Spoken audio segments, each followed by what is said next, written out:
একটু আগেই আপনাদের সামনে একটা ছবি এখানে আপনারা দেখেছেন। তিনি আমাদের ভাই, প্রিয় ভাই জনাব এটিএম আজহারুল ইসলাম।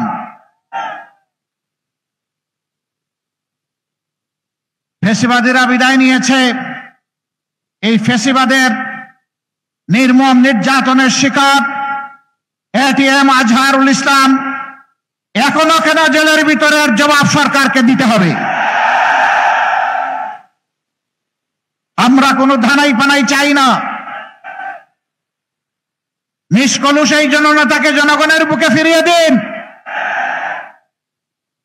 জনগণের জন্য কাজ করার সুযোগ সৃষ্টি করে দিন। এই নিষ্কলুষ মানুষগুলোকে অপরাধী গায়ের জুড়ে সাজিয়েছিল যারা, আল্লাহ তাআলা আজকে বাংলাদেশের জনগণের অন্তর থেকে তাদেরকে গায়েব করে দিয়েছেন। চ্যানেলটি সাবস্ক্রাইব করুন, বেল আইকনটি বেজে দিয়ে সাথেই থাকুন।